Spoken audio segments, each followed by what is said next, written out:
茶行，因为茶行得标啊，国防部的标啊，茶行都很惊呆了，说我也没有到现场啊，怎么就是治安的标就给我呢？不，这话有很多矛盾啊。那你去投什么？投不就希望得标吗？那除非你是陪绑哦，对不对？他说没投。没投怎么可能得标？我看他是不是说他没投，然后我们直接通知他说他得标。怎么会有这种事情？他没去现场，他没去现场，人没去现场。他没去因为很多时候投票人会去现场嘛，甚至有的时候开完标还跟你讲说，哎，能不能再降一点价？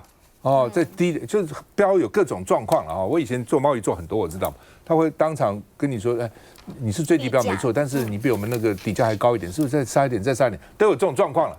那怎么人没去现场，表示说标送去就没有那么在乎嘛？那没有在乎怎么得标呢？这不很奇怪吗？说这个，而且他们这常年得标的这个国防的标很多啊，那怎么回事？人到底去了没有啊？徐小青就说诈欺判刑人还能够进入营区去这个谈标得标吗？那查行老板说我是人头，把我头砍下来，我把头砍下来好了。那到底怎么回事？你人头，什么人头？谁的人头？人头的意思说是别人叫我出面嘛？那是谁？所以呢，这个已经老板的被停权了以后呢，这个钱老板还进场然后顾立雄一再讲了，说我都不在乎，我也不在乎过去的资格，也不在乎他的经历，只要他过这个保证金，过最后的什么押标金，做不成我就罚他钱，不是这样子啊？怎么是这样子呢？对，你要做好，你罚钱不是目标，不是你的目的，是要做好才是你的目的嘛，不是这个样子吗？说罚钱就好，哪有这种事情？那如果这样的话，所有的这个公安机关都不需要资格的嘛？你只要把保证金交来就好啊，做不好就罚你钱就好。你耽误事才更大嘛？当然是为了罚钱的，不是啊？我就听不懂到底怎么是奇怪的。我们看一下。在社群软体上面，他自己承认自己是人头，他可能是他讽刺自己，他讽刺自己，他说反正不管怎么说都会有人说我是人头啊，头砍下来给你们好了。他的原文是说好像可以标看，所以对于标到国防部的案子自己都不相信，只跟一个所谓工程师到底是谁我们也不知道，在没有股东、没有合伙人、没有实际员工的情况下，他说公开说的，他们2个人赚。请问我们是如何评估投标标者是否适宜？岳律师有这种事吗？因为我之前在服役的时候在中科院然后我们也有协助进行标案的法律意见所以我觉得这个其实是坦白，我们自己也有处理一些标案在市府的时候，所以坦白说我觉得有点匪夷所思啦。它是在16件，总共大于1800万，每一件没有那么大啦，100多万。可是因为涉及到国防部，这个就让人家觉得有点担心啦。就是说，你难道国防部只是价格标吗？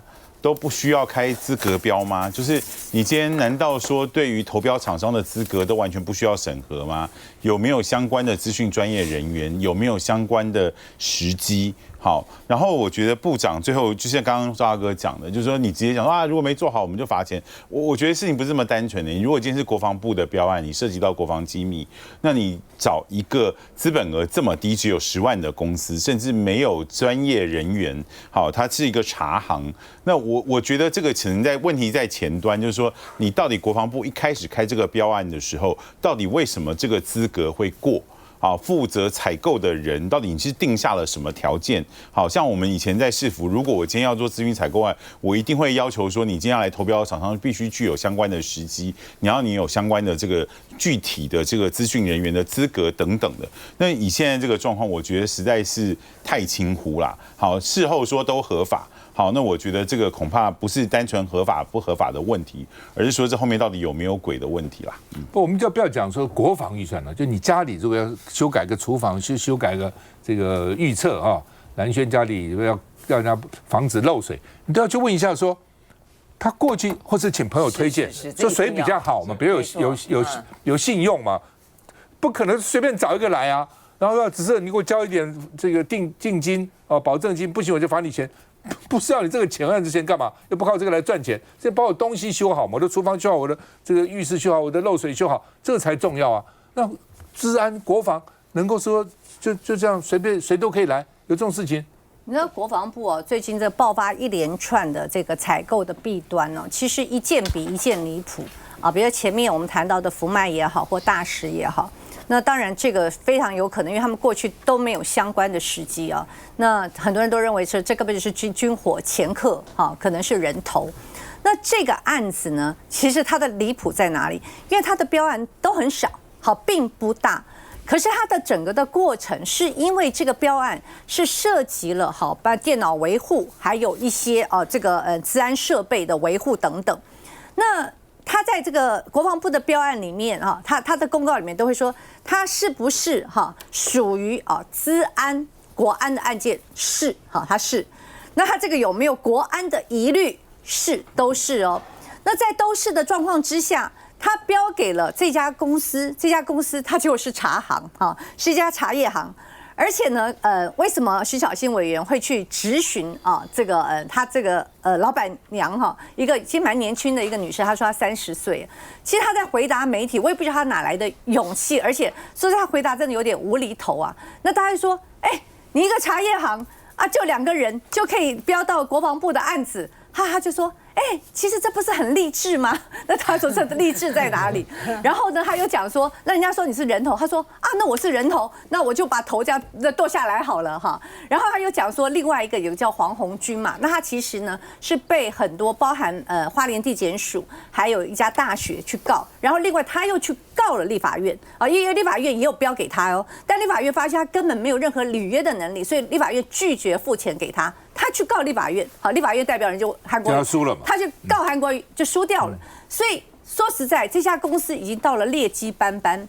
那你国防部还3番2次的一直把案子标给他，所以刚才呢，其实在这个影片里面呢，这个负责人他说了一个大实话，他说：“哎呀，我们就去标标看，标了之后呢，没想到我们就得标，人都没有去就得标了。所以我们才说，你国防部或者国安局。”一天到晚说这个国安反渗透，如果按照我们这个标案如此的松散，门槛如此低，如此草率，请问一下，这是不是一个大的国安漏洞？任何有心人士看到原来我只用资本额10万块，资本额就10万块，然后呢，其实就是2个人，然后另外还说我另外一个呢是工读生，然后这个工读生呢还可以进入营区，那国防部的这个狡辩是什么呢？他说：“哎呀。”他来我这边做电脑维修我们都有人在那里看着他他不是专业吗？你天天到晚说密机密极机密每个都怕我们泄密你不是这些机密的文件机密的资料被人家一览无遗吗？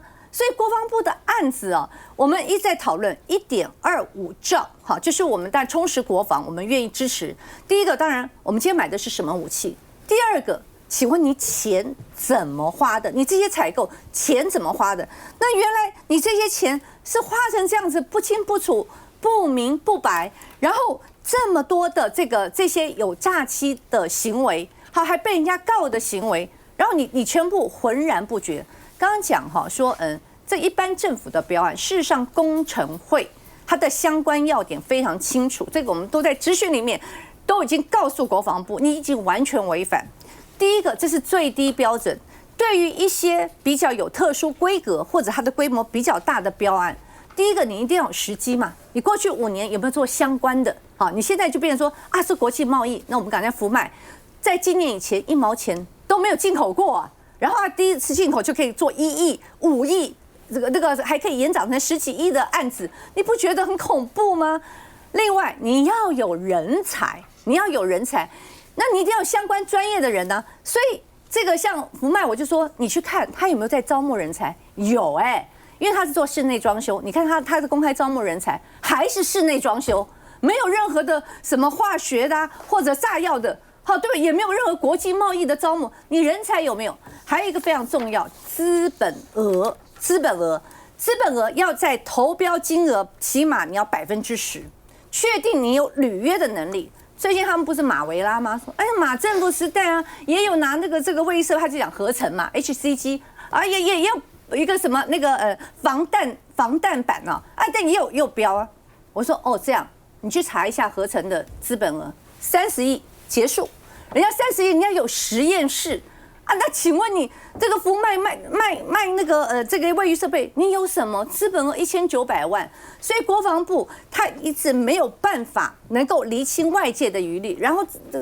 这个郭立雄就在那边凶，说我干嘛要知道他的名字？我干嘛要知道他的资本额？错，你该要知道，否则你就是最大的国安漏洞。这个资本额10万块，可以在5年内连续标了1800万，包括这个在这个国防部的案子哦，很励志吗？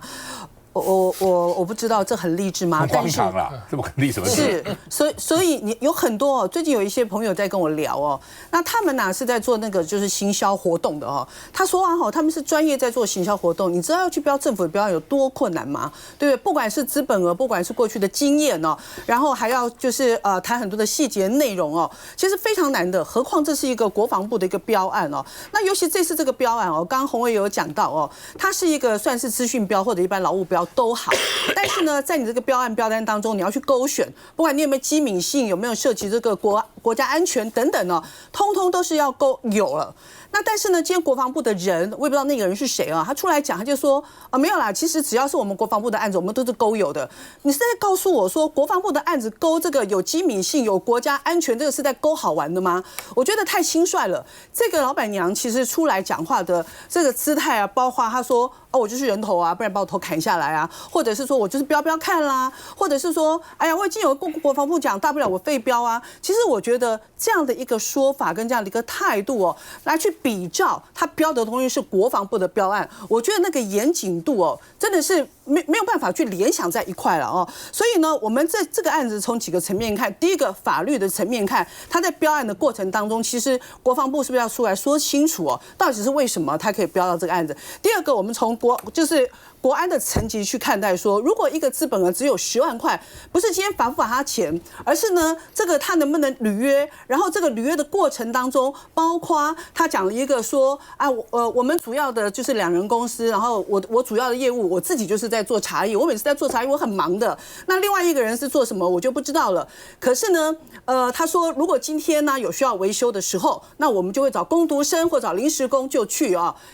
结果呢，我们的顾立雄不是针对说你标的是一个国防的资讯标来做说明，说这样的公司到底可不可以标？他讲的讲法是说，那工读生是不是？如果有工读生相关的劳资争议啦，工读生的这个聘任等等啊，这可能就是属于这个劳资的问题了。我们在说什么，你在说什么？你身为一个国防部长，你的高度就是这样而已吗？所以我们来看到包括那时候讲的这个实际的执行人啦，因为这媒体很多都在报道嘛，这个黄红军不管他过去有很多这个案底这个劣迹斑斑等等到底国防部为什么我觉得最后去看这件事情是不是有人谋不彰，还是有人情压力，还是有特权，还是有图利？我觉得从这个案子看，所有我们最近在国防采购的这些乱七八糟的事情国防部真的要出来好好交代清楚啊。这些案子听起来真是匪夷所思这很难想象啊。那为什么一直强调资本额的重要因为现在的公司它负责就是以它的资本额为止了啦。比如我资本1000万，这个公司我赔我就赔1000万，除非股东或是那个负责人有另外这个连带保证，否则就是这样子为什么叫做股份有限？就是以股份有限，它不是一个无限责任公司了。律师在这边也知道嘛，就是这样子所以你10万，如果真的不行，他给你扯烂屋，就是这样子。你保我公司倒闭就是了，你可以这样子吗？所以为什么一个公司的资本额很重要的原因在这个地方，也代表一方面代表这个公司的规模，也代表说万一发生事情的时候，他要承受什么样的责任嘛？你不能说这个不重要，这怎么不重要呢？需要再回来。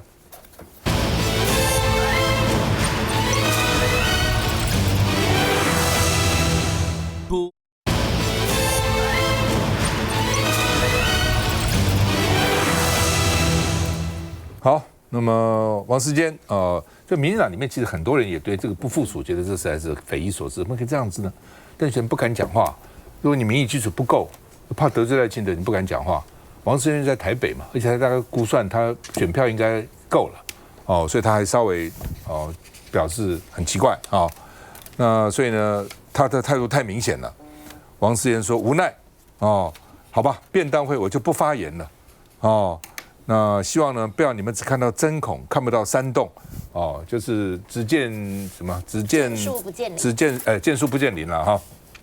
那么这个他看起来他是没有挺行政院的不附属了。王世坚说，执政党要委曲求全 ，take it easy 啦，不要太严肃啦啊，很多事情呢可以放轻松一点啦。哦，就是说，所有的执政党都要了解，施政不成，责任不在在野党，在你。你搞不清楚这个，那你就不要当执政党嘛，就这么简单嘛。川普因为他的这个预算被杯葛所以呢预算不能通过，所以造成前一阵联邦政府停摆，记得吗？国家公园也不开啦，图书馆也不开啦，食物券也不能发啦，等等。川普就骂说：“你们为什么会这样呢？都是民主党害的，民主党害的。”结果选举谁赢？民主党大赢，共和党大输，几个州全部输，没有一个赢的。为什么？责任在你执政党，执政怎么会在野党？你搞清楚啊！你执政党要设法跟在野党沟通嘛，要设法让他通过嘛，而不是我当了执政以后，我还责任推到这个在野党身上。有这种事情，选民那么笨好吧？这个所以呢，现在行政长不附属，王世坚说这叫做战狼式的硬干，就是跟你硬干，怎样啊？那所以呢，这个有网红说，坚哥真男人赞美王世坚了啊。那另外呢？王世坚劝说应该隐忍啦，民进党党团说要严守国家利益最高底线。那什么叫国家利益？谁定义？什么叫国家利益？那另外呢，钟嘉宾说干脆恢复宪法法庭，让这个大法官来解释。问题是大法官都你的人呢、恢复宪法法庭，宪法法庭到现在为止解释哪一件事不是有利于执政党的？你告诉我，有一件没有？没有，全部有利于执政党，所以蓝白才要背个你大法官呢、让你通过了，不等于是大法官是民进党的了吗？所以呢，这个王世坚说希望协商解僵局，所以协商就很简单了。大法官现在缺的人全部用蓝白建议嘛，全部有蓝白建议都不会过，为什么？原来这个还有6个还在原来的是吧？还6个嘛，我记得印象是6个人。所以呢，这个柯建铭说是没有空间的，恰吉说有意见的。所以在这种情况之下，就没有空间像你们这样搞了，什么不附属，没有这个空间。法律宪法就是你就是得就要不然就是复议不成，只有接受嘛。以前还有接受或是辞职，现在连辞职都没有，就是接受，只有这样所以呢，赖清德总统还要蛮干，还敢这样不附属吗？我们看一下，这叫做逃开起康。委员头上的 OK 泵让人不注意也难。我在做伏地挺身嘛，那我那2只豹猫，我2只都很活泼，那它就跳到我肩膀，我吓一跳就往下撞到。原来凶手是家中的2只小淘气。过去王世坚就曾在脸书分享收养过程，当时未能一同入境，就算把自己卡掉也没差。而也因为这一次逃卡破几康，王世坚意外曝光运动习惯，不会太勉强自己，我一次大概就是推20下。那我就比方说一个晚上就推3次到5次然后拉哑铃。不过说到自家人决定才画法不附属，态度批变。如果说我们在政治上都是往小处着眼意气之争的话，那这个会犯了一个很大的毛病。那什么毛病呢？就是说看到健康，没看到崩康呢。这看法罕见跟柯建铭雷同，因为在上周的便当会中，柯建铭就直言没有不附属空间。据了解，当天一名英系立委也表态不认同。在一个自由民主法治的国家，都需要有朝野共同努力来坐下来好好的沟通。毕竟现在非英系当家，有些话点到就好。来，叶律师，因为我觉得其实身为一个法律人我看到最近这个赖总统跟卓院长这个法学上的大发现，我实在是觉得很悲哀啦。因为刚刚其实条文都很清楚嘛，宪法第72条写的是清清楚楚，这个法律案送到总统府以后10日内应即公布，10日内有没有但书？有，宪法57条，宪法57条还在吗？不在，已经被停止适用了。好，那是57条的规定什么？其实就是复议嘛。好，那复议就是说，你今天如果立法院维持原意，行政院长应即接受。好啦，那所以我们现在看复议案，既然已经都提出来了，也应该接受了。那行政院院长既然要接受立法院的法律案，你怎么可以不附属呢？你没有不附属的空间啦，宪法会规定你一定要接受啦，你怎么可以不附属？那我们再回头看刚刚宪法72条，他说10日内要公布，有说行政院长不附属，你就可以不公布吗？没有嘛，所以总统也没有不附属的空间。那现在这跟倒不倒阁有没有关系？一点关系都没有。为什么？难道换一个行政院长他就民进党不会玩同样的把戏吗？到时候新的行政院长也不附属。总统也不公布怎么办？所以民进党讲说你国民党来倒阁，这个其实是没有意义的啦，通过不信任案是没有意义的。好，那其实像现在赖清德跟卓荣泰主张说总统国家元首有法律的审核权，我可以决定要不要公布法律在我国宪法上的确有这样的先例，那是1908年大清德宗，清德宗光绪皇帝的钦定宪法大纲的确有这样说，他就说呢，这个凡法律虽经议案议决，未奉诏命批准颁布者，不能见诸施行。这个宪法大纲出来群情沸腾。好，最后逼着是那个清朝呢，马上收回原意，最后再定了后来的这个重大信条19条，就没有这个批准权啦。所以我们就说，以民进党这个做法，让中华民国我们这个法治我国法治倒退117年那我其实再讲下去更悲哀的是，在1689年不是1689年英国的权利法案里面就讲得很清楚。去停止法律的执行，或者是不理会法律，或者是呢这个废弃法律这样的权利呢，没有经过国会的同意，国王不可以有这样的权利。这是1689年英国的权利法案，就是在今天通过的。好，我其实觉得很悲哀，过了300多年。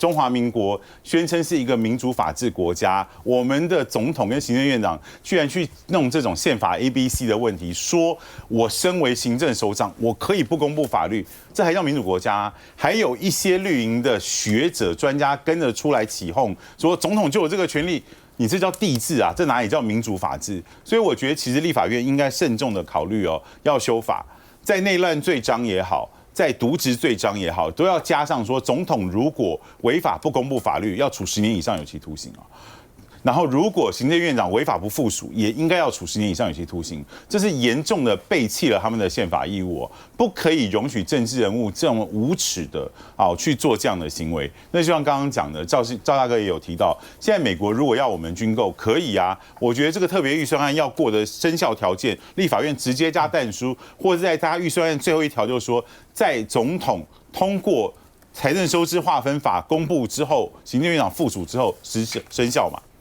我就看你要不要继续撑嘛，责任就是放在民进党身上，行政首长没有审核法律的权利，这是一个笑话。我觉得这已经有一点是这个宪法叛乱了是很可恶的那一方面当然像叶律师这样就立法嘛，一方面就是我觉得眼前就是告诉你这种国防预算跟什么特别任性预算，通通背锅，除非你答应就挂钩，就很简单。那老美问说，不是我们不同意他那个不公布可以这样子吗？你美国总统敢这样做吗？川普再狠，他能够违反这个大法官的决议吗？违反吗？他敢吗？来，徐普。好，现在的这个民主宪政的僵局，我今天看到一段话，我把它念一下，大家听听看。现在我们的国会已经成为了犯罪者的窝点，透过立法独裁瘫痪国家的司法行政系统，企图要颠覆自由民主制度。这有没有像赖清德所讲的在野独裁？这是谁讲的话呢？这是尹锡悦讲的话。尹锡悦在宣布戒严的那一天，他就是用这样子的一个借口，说因为立法独裁，所以他要宣布戒严。那我们现在是不是台湾真的一步一步，就像民进党的小编所预言的一样，开始要走向戒严的这样的路上呢？我看到王世坚其实在大罢免的期间呢，他也是隐忍不出声，然后用行动表示说他不支持大罢免。果然最后是32-0。那这一次的便当会，他不是没出席，他有出席，但他没出声。但不出声的，其实我听说还有一半大概民进党的委员不敢出声啊。现在不敢出声，为什么？因为赖清德就是一党独大的这个一地独大的独裁意志，所以明明知道有错，不敢出声，然后现在开始用侧翼网军开始在洗说那你们就提倒阁啊。那你们有种就重选啊！今天包含张敦涵去立法院来讲说，好像有人这个罗志祥询问他说：“请问一下，立法院投票多的赢还是输啊？”他说：“那你现在人民投票多的是赢还是输？”就这句话，还给赖清德。如果要重选的话，那连总统一起重选嘛，大家2024的民意重新再来一次。现在用所谓倒阁来换，就等于现在是一个免洗块，换包括洪为委员，包括万美玲委员，他们都是经过2次的民意基础。因为为什么？因为选举一次啊，罢免一次通过的民意基础，然后你用那个免洗块的阁揆，想要来这样空手套白狼，我觉得不可思议。现在连柯建铭都站出来了，所以我们再回头去想，柯建铭很久没讲话了。对，回头去想大罢免到底是不是柯建铭最想要发起的，还是他当时是被赖清德出卖的？原来意志最坚定的是赖清德啊，连柯建铭都觉得不能再这样子搞的时候，赖清德还是这样子搞。我觉得再接下去，今天包括黄国昌已经在立法院提出来，民众党团应该也会跟国民党团一起会提出弹劾总统的提案，要总统到立法院来报告。不过弹劾总统要2/3了，其实不够。1/2他成案之后，他先来立法院嘛。对了，报告是可以2/3的，弹劾要2/3。但不管怎么样，这是一个态度的表示了。很多时候我就算不够，我也要干，那是我一个态度的表示。休息一下再回来。